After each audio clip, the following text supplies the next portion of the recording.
आने वाले 20 से 30 सालों में इंडिया भी चाइना की जैसी ग्रोथ कर सकता है और ये मैं आपको इस वीडियो में बताऊंगा, तो वीडियो पूरी जरूर देखना। अब मुझे बहुत अच्छे से पता है जो हेटर्स हैं, जो गद्दार हैं, उनके पेट में ये बात सुन के गुड़गुड़ हो गई होगी, उनकी जल गई होगी। लेकिन अगर आप प्रैक्टिकल आदमी हो, आप लॉजिक समझते हो, तो ये वीडियो आपको जरूर समझ आएगी। 80 के दशक में जब चाइना में इंडस्ट्रियलाइजेशन आया था ना, तो जो लोग इंडिया में भी ज्ञान देते घूमते हैं कि इनकी पर कैपिटल इनकम $12,000 है, हमारी केवल $2,000 है, तो भाई इनकी भी इतनी ही थी। लेकिन यहाँ पर जब इंडस्ट्रियलाइजेशन आया था ना, तो आप खुद देखो, दो देश ऐसे हैं, इंडिया और चाइना, जिनके पास सबसे ज्यादा पॉपुलेशन है और जहां पर आप फैक्ट्रीज लगा सकते हो। अब यहाँ पर चाइना में क्या है कि सरकार एक ही होती है, तो पॉलिसी जो है वो बदलने के चांसेस बहुत कम होते हैं। हमारे पास डेमोक्रेसी है, हो सकता है जो सरकार आज चुनी गई है वो 6 महीने बाद गिर जाए। तो इंडिया और चाइना में से चाइना में इंडस्ट्रियलाइजेशन आया और चाइना में फैक्ट्रीज लगी, जिससे धीरे धीरे पर कैपिटल इनकम बढ़ी। तो जो भी टी शर्ट, कैप, जैकेट्स आप लोग पहनते हो, वो इन लोगों ने बहुत लो मार्जिन पर बनाए। ₹100 का जो माल बिक रहा था, वो चाइना ने मात्र 5 से 10 रुपए में बनाकर दिया, ठीक है, क्योंकि उस टाइम सैलरी जो थी वो कम थी।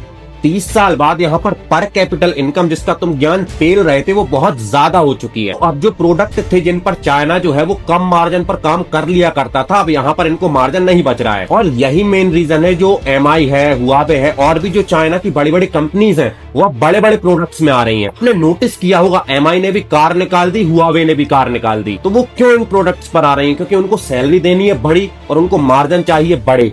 पूरी दुनिया में जो है वो एक गैप आ चुका है। तो अब एक ऐसा देश चाहिए जो मैन पावर हो और जो लो मार्जिन के प्रोडक्ट बना सके कम पैसे में। तो अब पूरी दुनिया में ऐसा एक ही देश है जहां पर 20, 30, 40 हजार रुपए में लोग आ सकते हैं, और वो है इंडिया। इसलिए जो पूरी दुनिया की फैक्ट्रीज है वो इंडिया की तरफ देख रही है, लेकिन वो हिचकिचा रही है, क्योंकि इंडिया में कुछ गद्दार लोग रहते हैं, कुछ गद्दार होते हैं ना, जो इंटरनेशनल पोर्टल पे जाकर गाली बकते हैं। तो अब उससे ये पता चलता है कि जो कॉन्फिडेंस है जनता का वो कम है, तो क्या पता यहाँ पर सरकार गिर जाए, पॉलिटिकल इंस्टेबिलिटी हो सकती है। तो इंडिया के पास बहुत बढ़िया मौका है, और जो जितने भी लो मार्जिन प्रोडक्ट हैं जो चाइना से अब मूव आउट हो रहे हैं, फैक्ट्री हम अपने यहाँ पर लेकर आए और स्टेबिलिटी लेकर आए। और जनता का यहाँ पर ये काम रहेगा कि एक तो धर्म और एक राजनीति से दूर रहो।